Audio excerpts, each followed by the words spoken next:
دیکھنے میں بظاہر، حقیقت میں نہیں، بظاہر بالکل عقل کے خلاف ہے. ابراہیم علیہ السلام نے تو نہیں پوچھا کہ اللہ کیا یہ کوئی سمجھ میں تو نہیں آ رہا اس نے کیا قصور کیا ہے، پھر دیا ہی کیوں تھا جب لینا ہی تھا، اور تو خود ہی کسی طبی موت میں ہلاک کر دیتا، مجھے حکم دے رہا ہے میں باپ ہو کے کیسے گلا کاٹوں گا، یہ تو بالکل سمجھ میں نہیں آ رہا. نا نا نا نا نا، بچے کو کہا کہ اللہ نے حکم دیا ہے تو میں ذبح کر دوں. بچے نے بھی آگے سے جواب میں نہیں کہا کہ ابا ایک دفعہ اللہ سے دوبارہ مشورہ کر لیں، یہ فرشتہ پیغام لانے میں شاید کوئی مسئلہ ہو گیا ہو، یا آپ کو خواب آیا ہو اس کی کوئی دوسری تعبیر ہو، تو ایکچولی دیکھیں یہ ہے تو سمجھ میں آنے میں بہر اللہ کہہ رہا ہے تو ٹھیک. آخر میں آ کے چلو نا نا نا، یا ابا تفعل ما تؤمر، اللہ نے حکم دیا ہے کر گزریں بس. ابراہیم علیہ السلام اپنی زوجہ ہاجرہ کو کہاں لے کے جا رہے ہیں؟ مکہ میں، قحط زدہ علاقہ، نہ پانی نہ گھاس.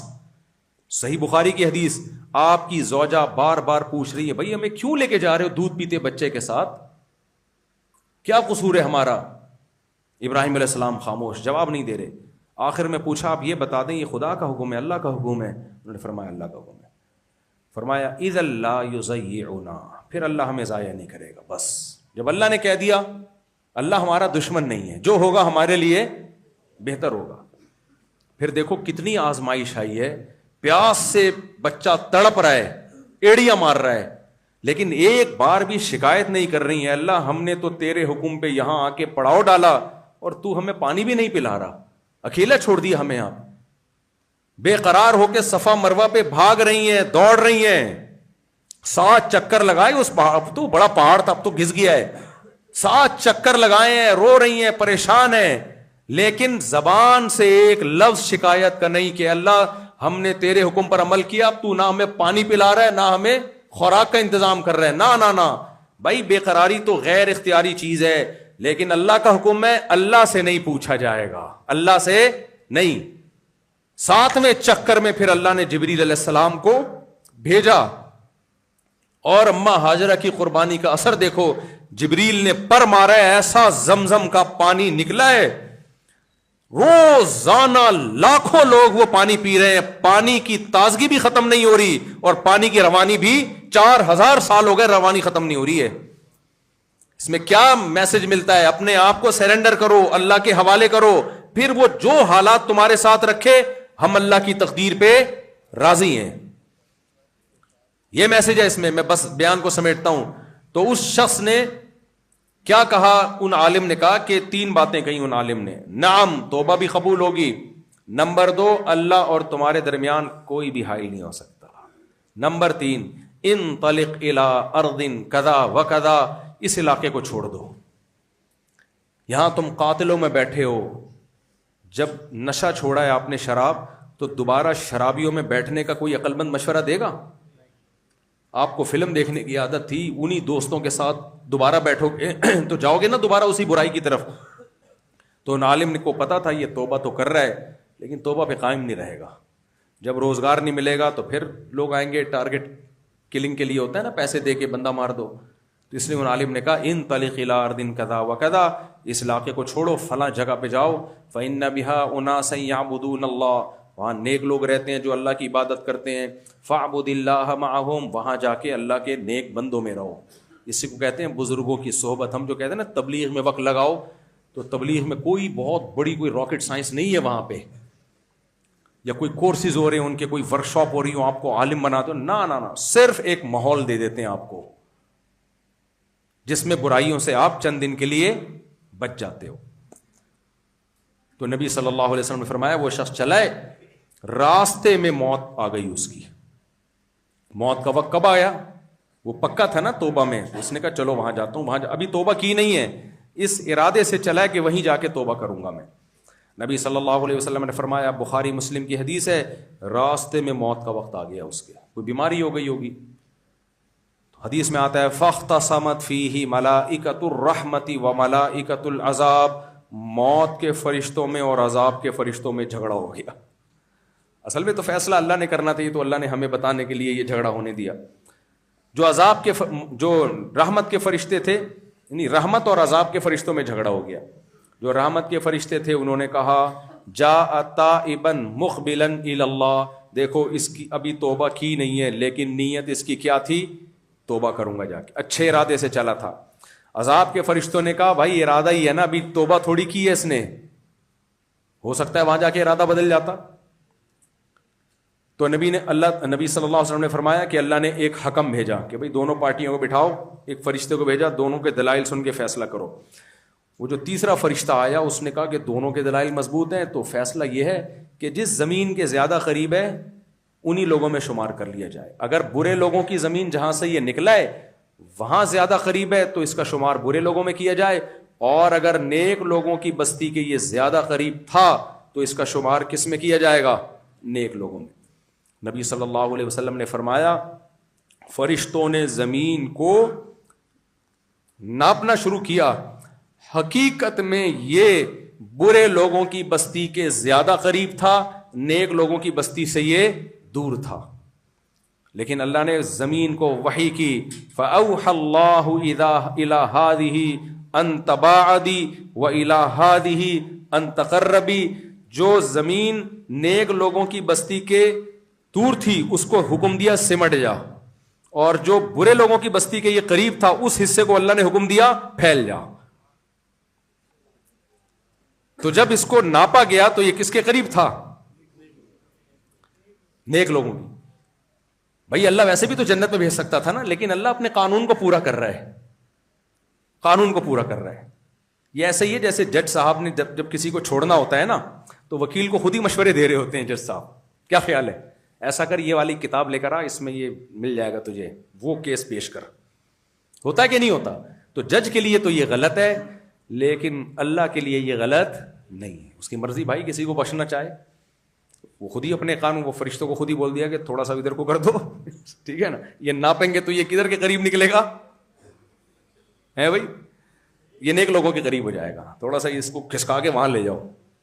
تو یہ میں کیوں اتنی لمبی میں نے حدیث سنائی، بس بے بیان کو سمیٹ کے ختم کرتا ہوں۔ اگر ہدف آخرت بنا لو، یہ دنیا ہدف نہیں ہے، دنیا ہدف نہیں ہونی چاہیے، ہدف کیا ہونا چاہیے؟ آخرت۔ تو اگر اس کو بنا لو تو پھر اللہ بہت زیادہ ساتھ دے گا، بہانے نکالے گا آپ کے لیے، کیونکہ آپ نے اپنے ٹریک کو صحیح کر لیا۔ پھر گناہ ہو بھی گیا توبہ کے موقع دے گا آپ کو، ندامت ڈالے گا آپ کے دل میں۔ لیکن اگر ہدف ہی دنیا آخرت نہ ہو، دنیا ہدف ہو، تو وہی حشر ہوگا جو قارون کا ہوا۔ میں یہ بس واقعے کو مکمل کر لوں۔ قارون کو جب موسیٰ علیہ السلام نے کہا اللہ کا احسان ہے، تو اس نے کہا کہ یہ میری عقل کی دوڑ ہے، وہ جو میں نے لطیفہ سنایا تھا نا، انما اوتیتہ علی علم عندی، بھائی میں نے کھوپڑی استعمال کی ہے، محنت کی ہے، اس کا آج میں نتیجہ دیکھ رہا ہوں۔ میرے اندر 7 کامیاب لوگوں کی ہیبٹس ہیں، ان ہیبٹس کا نتیجہ ہے، جس میں یہ ہیبٹس ہوتی ہیں وہ کیا ہوتا ہے؟ کامیاب۔ اللہ نے قرآن میں کہا اولم یروا، کیا یہ دیکھا نہیں ہے کہ اللہ نے اس سے زیادہ طاقتور لوگوں کو ہلاک کیا ہے، جن میں اس سے زیادہ علامتیں پائی جاتی تھیں۔ تو اس لیے کسی کے پاس صحت ہے، شہرت ہے، عزت ہے، دولت ہے، یہ بھیک میں ملی ہے کس کی طرف سے؟ اللہ کی طرف سے۔ تو اگر وہ اس میں آخرت کو بنا لے گا، اللہ نے ہمیں دیکھو یہ نہیں کہا کہ دنیا چھوڑ دو، نبی کی صحیح حدیث ہے لا رہبانیت فی الاسلام، اسلام میں دنیا چھوڑنے کی اجازت نہیں ہے۔ آپ دستبردار نہیں ہو سکتے، نہیں جی میں تو گدھا گاڑی پہ سفر کروں گا، نہیں میں تو پھٹے پرانے کپڑے پہنوں گا۔ نبی نے حکم دیا جب اللہ نے دولت دی ہو تو اللہ چاہتے ہیں کہ وہ آپ کی لباس اور پوشاک سے نظر آئے۔ تو صحابہ میں بہت مالدار صحابہ بھی تھے، مغیرہ ابن شعبہ کروڑوں اربوں روپے کی مالیت تھی ان کی، عثمان ابن عفان رضی اللہ تعالیٰ عنہ کے ایک ٹائم پہ 400 اونٹ آتے تھے مال تجارت لے کے، اور مدینہ کی زمین میں جنبش ہوتی تھی، ہلتی تھی زمین، لوگوں کو پتا ہوتا تھا کہ کوئی قافلہ آ رہا ہے۔ تو نبی نے تو ان کو نہیں حکم دیا کہ دیکھو چھوڑ دو یہ زندگی، فاقوں پہ آ جاؤ، نہ نہ نہ، اپنے لیے نبی نے غربت کو پسند کیا، اس میں مصلحت تھی، امت کے لیے پسند نہیں کیا، بلکہ امت کے لیے فرمایا کہ المؤمن القوی احب الی اللہ من المؤمن الضعیف، طاقتور مومن اللہ کو زیادہ محبوب ہے کمزور مومن سے۔ طاقت اکنامکلی بھی ہوتی ہے، جسمانی بھی ہوتی ہے، ڈیفنس کے لحاظ سے بھی، ہر لحاظ سے اللہ مسلمان کو کمزور نہیں بلکہ کیا دیکھنا چاہتے ہیں؟ پاورفل، کیونکہ مسلمان پاورفل ہوگا تو اسلام پاورفل ہوگا۔ تو کہیں بھی ترغیب نہیں ہے کہ آپ اپنے اختیار سے غریب بن جاؤ اور اپنی نالائقیوں سے صحت خراب کر دو، یہ نہیں ہے. لیکن اللہ نے ہمیں حکم دیا ہے کہ جو کچھ اللہ نے نعمتیں دی ہیں وابتغ فیما آتاک اللہ الدار الآخرہ، ان نعمتوں کا رخ کدھر کو ہونا چاہیے؟ آخرت کی طرف. ہدف اس کو بنانا ہے. اگر نہیں بنایا ہدف، مسافر خانہ ہے بھائی، بزنس کلاس سے جیسے اس کو نکالا گیا نا ایک دن، تو ہمیں بھی نکالا جائے گا. جھونپڑوں سے بھی نکلتے ہیں لوگ، بزنس کلاس سے بھی نکلتے ہیں، بنگلوں سے بھی نکلتے ہیں، لاشیں اٹھتی ہیں 1000 گز کے بنگلوں سے بھی اور جھونپڑوں سے بھی. تو اللہ تعالیٰ سے دعا ہے کہ اس مقدس رات میں اللہ ہمیں، ہم سب کو، مجھ سمیت، یہ جتنی باتیں میں نے کہی ہیں اپنے آپ کو بھی میں نے خطاب کیا ہے، مجھے بھی اللہ عمل کی توفیق دے. ہم سب کو اللہ اس مقدس رات میں توبہ کی توفیق دے. جو میں نے پورا بیان کیا کہ اللہ کو پسند کیا ہے توبہ، کہ ہم لوٹ آئیں اللہ کی طرف. اور مایوس ہونے کی ضرورت نہیں ہے کہ یار میں اگر توبہ کر کے نیک پرہیزگار بن جاؤں گا تو مجھ سے توبہ پہ قائم کہاں رہوں گا، پھر مجھ سے گناہ ہو جائیں گے، ہو جائیں تو دوبارہ کر لیں. کوئی یہ تھوڑی کہ اللہ نے منع کر دیا ہو کہ 2 دفعہ ہو گیا تو اب تیسری دفعہ معاف نہیں کروں گا. سمجھ میں آ رہی ہے بات؟ اگر ٹائم ہے صرف ایک حدیث سنا دوں، صرف ایک حدیث سنا کے بیان ختم کرتا ہوں. نبی صلی اللہ علیہ وسلم نے فرمایا جب کسی سے گناہ ہوتا ہے نا اور وہ آتا ہے توبہ کرنے کے لیے، توبہ کا مطلب یہ کہ آئندہ نہیں کروں گا، یہ عزم ہو.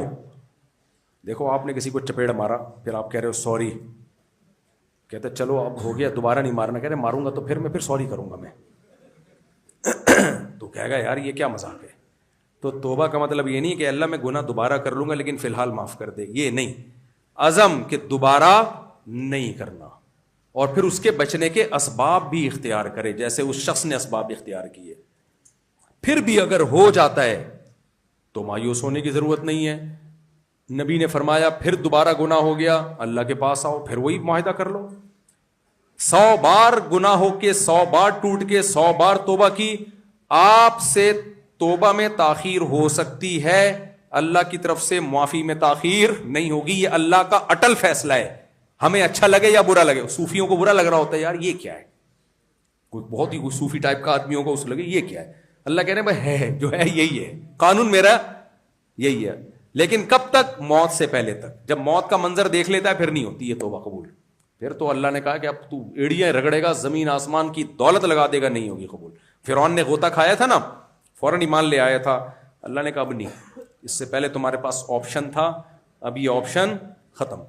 تو نبی صلی اللہ علیہ وسلم نے فرمایا جب انسان سے گناہ ہوتا ہے آ کے اللہ کے سامنے گڑ گڑاتا ہے تو اللہ فرشتوں سے کہتے ہیں کہ دیکھو اس نے نہ مجھے دیکھا نہ اس گناہ پہ جو اس کو سزا ملے گی اس کو دیکھا ہے، دیکھا کچھ نہیں ہے اس میں، لیکن اس کو یقین ہے کہ اس کا کوئی رب ہے جو گناہ پہ اس کو سزا بھی دے سکتا ہے اور گناہ کو معاف کرنے کی طاقت بھی رکھتا ہے. بہت سے گناہ کرتے ہیں نہیں آتے میرے در پہ، تو اس کے اس جذبے کی میں نے لاج رکھ کے اس کو معاف کر دیا. کیونکہ اگر اس کو معاف نہیں کروں گا تو اس کا مطلب جو نہیں آ رہے اور جو آ رہے ہیں دونوں کیا ہو گئے؟ برابر. پھر وہ کہیں گے ہم تو اس لیے نہیں گئے تھے کہ وہاں جا کے بھی کچھ نہیں ہو رہا تھا.